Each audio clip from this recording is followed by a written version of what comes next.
지금 비트코인 이야기 보실 때 제일 먼저 확인하셔야 할 게 하나 있습니다. 내 계좌에 비트코인이 아니라 BITO가 들어있다면 오늘 영상이 그냥 동기부여가 아니라 생존 매뉴얼이 됩니다. 비트코인이 임계점에 왔다. 은행도 기업도 정부도 낙관한다. 이런 말이 달콤하게 들릴수록 레버리지 상품을 들고 있는 사람은 더 차갑게 계산해야 합니다. 요즘 시장 분위기 한 줄로 정리하면 이겁니다. 비트코인은 점점 제도권으로 들어오고 있고 사람들은 그걸 낙관으로 번역하고 있고 레버리지는 그 낙관을 당장 수익으로 바꾸고 싶게 만듭니다. 그런데 BITU는 그 마음을 그대로 따르면 당신 편이 아니라 시장 편이 됩니다. 그래서 오늘은 비트코인 임계점이라는 이야기를 현실적인 전략으로 바꿔드리겠습니다. 특히 BITU를 어떻게 써야 살아남는지 그리고 어떻게 하면 기회만 먹고 청산 같은 파멸은 피하는지 그 프레임을 딱 잡아드리겠습니다.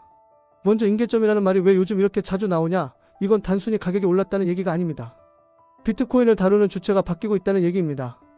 예전엔 개인 투자자 중심으로 거래소에서 사고팔고 감정으로 흔들리고 뉴스 한 줄에 급등락이 나왔죠. 그런데 지금은 회사의 재무 자산으로 편입하는 흐름, 금융기관이 담보로 보고 접근하는 흐름, 정책 입장에서 완전히 배제하던 태도에서 관리와 편입으로 이동하는 흐름이 커지고 있습니다. 그러면 어떤 일이 벌어지냐? 시장의 바닥이 단단해질 가능성이 커지고 변동성은 장기적으로 줄어들 수 있고 대신 사이클은 더 길어집니다. 여기서 많은 분들이 착각합니다. 변동성이 줄어들면 쉬워진다 이렇게 생각하시죠? 아닙니다. 변동성이 줄어들면 레버리지로 대충 한 방 먹는 게임은 더 어려워집니다. 대신 방향을 타고 오래 버티는 사람, 리밸런싱으로 이익을 굳히는 사람, 손실을 통제하는 사람 이런 쪽으로 승자가 바뀝니다. 비트코인을 오래 들고 가는 게임이 된다는 말은 BITU를 아무 생각 없이 오래 들고 가는 게임이라는 말이 아닙니다. 오히려 반대입니다. 지금 한국 투자자들이 제일 놓치고 있는 포인트도 여기입니다. 비트코인을 이해했다는 사람일수록 더 공부를 멈추고 더 단순한 결론으로 도망갑니다. 그냥 오래 들고 있으면 된다. 그냥 존버하면 된다. 이번엔 다르다. 이런 말들이요. 그런데 그 말은 비트코인 현물이나 현물에 가까운 상품을 장기 보유하는 이야기로는 어느 정도 맞을 수 있어도 BITU에는 그대로 적용하면 안 됩니다. BITU는 비트코인을 사랑하는 마음으로 들고 가는 상품이 아니라 비트코인의 변동성을 기술적으로 이용하는 도구입니다. 도구를 신앙으로 쓰면 손이 잘립니다. 그럼 BITU가 정확히 뭐냐? 간단하게 핵심만 잡겠습니다. BITU는 비트코인 일간 수익률을 2배로 추정하려는 레버리지 ETF입니다. 여기서 중요한 단어가 일간입니다. 하루 단위로 2배를 목표로 설계된 구조입니다. 이 말은 무엇이냐? 며칠, 몇 주, 몇 달을 들고 가면 자연스럽게 딱 2배가 되는 구조가 아니라는 뜻입니다. 가격이 오르락 내리락 흔들리는 구간에서 같은 자리로 돌아와도 레버리지 상품은 손실이 남을 수 있습니다. 이게 레버리지의 구조적 비용입니다. 방향이 강하게 나올 땐 폭발력을 주지만 횡보와 흔들림이 길어지면 피가 빠집니다. 그래서 오늘 영상의 결론은 단순합니다. 비트코인 장기 낙관은 코어로 가져가고 BITU는 부스터로만 씁니다. 코어는 오래 들고 갈 수 있는 방식으로 부스터는 규칙이 있을 때만 씁니다. 규칙이 없으면 BITU는 기회가 아니라 도박을 만들어냅니다. 자, 그럼 코어와 부스터 프레임을 어떻게 짜냐? 여기서부터가 실전입니다. 첫째, 코어는 비트코인 자체를 모으는 자리입니다. 현물에 가까운 상품 혹은 장기 보유를 염두에 둔 형태입니다. 여기서 당신이 해야 할 일은 하나입니다. 돈이 들어올 때마다 조금씩 꾸준히 오래 영상에서 말하던 시간 선호를 낮춘다는 게 바로 이겁니다. 둘째, 부스터는 BITU입니다. 여기서 당신이 해야 할 일도 하나입니다. 시장이 내 편일 때만 올라탄다. 시장이 내 편이 아닐 때는 내려와 있다. 이게 전부입니다. 많은 분들이 여기서 이렇게 망합니다. 비트코인을 낙관한다. 그러면 BITU도 낙관한다. 그래서 그냥 계속 들고 간다. 그리고 중간에 큰 흔들림이 오면 마음이 꺾이고 그때 손절을 합니다. 최악의 타이밍이에요. BITU는 마음이 꺾이는 순간에 계좌를 끝내버릴 수 있는 상품입니다. 그러니까 아예 마음으로 운전하지 못하게 규칙으로 운전해야 합니다. 규칙을 아주 현실적으로 만들어 보겠습니다. 너무 복잡하면 못 지킵니다. 단순해야 합니다. 기본 원칙 하나, BITU는 상승 추세에서만 운영한다. 기본 원칙 둘, BITU는 분할로 들어가고 분할로 나간다. 기본 원칙 셋, BITU 수익은 코어로 옮긴다. 여기서 상승 추세를 어떻게 정의하냐? 차트 기술이 필요합니다. 그런데 너무 복잡하게 가면 또 망합니다. 저는 이렇게 추천드립니다. 비트코인 가격이 단기 추세선 위에 있을 때만 BITU를 허용합니다. 예를 들어 20일 이동평균선 위. 이 기준은 간단하고 매일 확인 가능하고 나쁜 장에서는 자동으로 당신을 밖으로 빼줍니다. 그리고 더 보수적으로 하려면 200일 이동평균선 같은 장기 추세선도 같이 봅니다. 장기 추세선 아래에서는 BITU 비중을 극단적으로 줄이는 겁니다. 그럼 분할로 들어가는 방식은 이렇게 할 수 있습니다. 첫 번째 매수, 추세선 위로 올라온 첫 확인 때 비중의 30%. 두 번째 매수, 그 다음 조정이 와도 추세선 위를 지킬 때 비중의 30%. 세 번째 매수, 신고가 돌파나 강한 추세 재확인 때 비중의 40%. 이렇게 하면 뭐가 좋냐? 한 번에 몰빵해서 흔들림에 죽는 일을 줄입니다. 그리고 추세가 틀리면 애초에 세 번째가 안 들어가게 됩니다. 규칙 자체가 리스크를 줄이는 구조입니다. 다음은 분할로 나가는 방식입니다. 이게 더 중요합니다. 레버리지 상품은 수익이 났을 때 팔아야 합니다. 안 그러면 수익이 수익으로 남지 않습니다.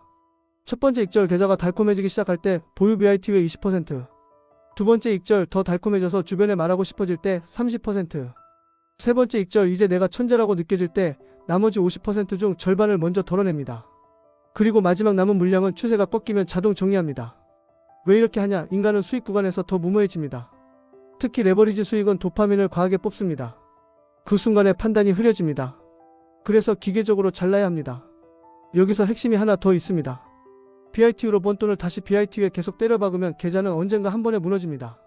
이게 레버리지의 함정입니다. 수익이 난 날은 그 수익의 일부를 코어로 옮겨야 합니다. 비트코인을 장기 낙관한다면 그 장기 포지션을 두텁게 해야 합니다. BITU는 불꽃놀이고 코어는 집입니다. 불꽃놀이를 집으로 착각하면 겨울에 얼어 죽습니다. 그리고 꼭 말씀드려야 할 리스크가 있습니다. 비트코인은 한 사이클에서 70%, 80% 하락을 보여준 적이 있고 앞으로도 큰 하락이 완전히 사라진다고 말하기 어렵습니다. 그런데 BITU는 2배입니다. 단순 계산으로도 낙폭이 훨씬 커질 수 있습니다. 더 중요한 건 하락만이 아니라 흔들림이 길어질 때도 계좌가 깎입니다. 그러니까 BITU는 장기 비전이 아니라 단기 전술입니다. 전술을 비전으로 쓰면 반드시 사고가 납니다. 이제 많은 분들이 이런 말을 합니다. 비트코인이 임계점이면 그냥 지금 풀매수하고 기다리면 되는 것 아니냐. 여기서 중요한 게 당신이 어떤 상품을 들고 있느냐입니다. 비트코인 자체를 들고 있으면 긴 시간은 강력한 무기가 됩니다. 그런데 BITU를 들고 있으면 긴 시간은 때로 적이 됩니다. 그 차이를 구분하는 순간부터 당신의 전략이 생깁니다. 또 하나, 영상에서 나오는 과격한 레버리지 이야기, 빚을 내서 사고 대출을 길게 끌고 가고 이런 얘기요. 그 서사가 주는 감정은 이해합니다. 그런데 현실에서 대부분의 사람은 금리와 상환과 생활비라는 아주 단단한 벽 앞에서 무너집니다. 특히 레버리지 ETF를 들고 있으면서 대출까지 얹으면 시장 변동성이 아니라 현금 흐름이 당신을 청산시킵니다. 그러니까 여기서는 딱 이렇게 정리하겠습니다. 당신의 생존을 위협하는 레버리지는 쓰지 마시고 당신이 통제 가능한 비중 안에서만 BITU를 쓰십시오. 그럼 통제 가능한 비중이 어느 정도냐? 정답은 없습니다. 다만 원칙은 있습니다. BITU는 전체 자산의 중심이 아니라 위성입니다. 위성이 본체가 되면 궤도가 무너집니다.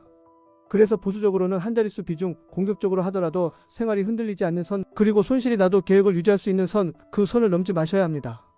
이제 영상의 메시지를 현실로 바꿔보겠습니다. 당신에게 21년이 있다. 이 말은 오늘 한 번에 승부 보라는 말이 아닙니다. 오늘부터 21년 동안 시장이 흔들릴 때도 내 전략이 흔들리지 않게 만들라는 말입니다. 비트코인의 이야기는 거대합니다. 그런데 우리의 계좌는 작습니다. 그래서 전략이 필요합니다. 제가 추천드리는 가장 단순한 실행 루틴은 이렇습니다. 매달 들어오는 돈은 먼저 코어에 배치합니다. 비트코인을 모으는 흐름을 끊지 않습니다. 그리고 시장이 추세선 위에 있고 분위기가 좋아질 때만 BITU를 작게 켭니다. BITU에서 수익이 나면 그 수익의 일부는 다시 코어로 옮깁니다. 그리고 추세가 꺾이면 BITU는 미련 없이 끕니다. 이 루틴을 반복하면 당신은 비트코인의 장기 성장에 올라타면서도 변동성의 보너스를 BITU로 일부 수확할 수 있습니다. 여기서 가장 중요한 심리 포인트 하나만 더 짚겠습니다. BITU는 수익이 빨리 나기 때문에 비트코인 자체를 모으는 과정이 지루하게 느껴질 수 있습니다. 그 지루함이 당신을 망칩니다. 지루함을 못 견디면 레버리지 비중이 커지고 매매가 잦아지고 결국 흔들림 한 번에 손실이 확정됩니다. 그래서 BITU를 쓰는 사람일수록 오히려 지루함을 훈련해야 합니다. 코어를 꾸준히 쌓는 사람이 BITU도 가장 잘 씁니다. 그리고 예상되는 질문들 여기서 정리해 드리겠습니다. BITU를 그냥 오래 들고 가면 안 되냐? 가능은 하지만 구조적으로 불리해질 수 있는 구간이 많습니다. 특히 횡보와 변동성이 큰 장에서는 시간이 당신 편이 아닐 수 있습니다. 그래서 추세가 있을 때만 전술로 쓰는 게 훨씬 유리합니다. BITU는 비트코인을 2배로 추정하니까 현물보다 무조건 좋냐? 아닙니다. 2배는 수익도 손실도 2배이고 일간 설계로 인해 흔들림에서 손실이 누적될 수 있습니다.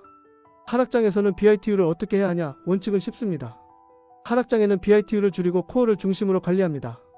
BITU는 상승의 탄력을 먹는 도구로 두는 게 안전합니다. 언제 사고 언제 파냐 복잡하게 만들지 마시고 단기 추세선 위에서만 운용하고 추세선이 꺾이면 정리하는 단순 규칙 하나로 시작하셔도 됩니다. 지금이 늦었냐? 늦었다는 말은 대부분 시작하지 않기 위한 핑계로 쓰입니다. 다만 늦지 않으려면 더더욱 전략이 있어야 합니다. 특히 BITU라면요. 마지막으로 오늘 영상에서 가져가실 문장 하나만 드리겠습니다. 비트코인이 임계점이라면 내 계좌도 임계점입니다. 전략이 없으면 그 임계점은 기회가 아니라 사고로 터집니다. 전략이 있으면 그 임계점은 시간과 복리로 굳어집니다. 오늘부터 하실 일은 거창하지 않습니다. 코어는 꾸준히 BITU는 규칙이 있을 때만 수익은 코어로 옮기기.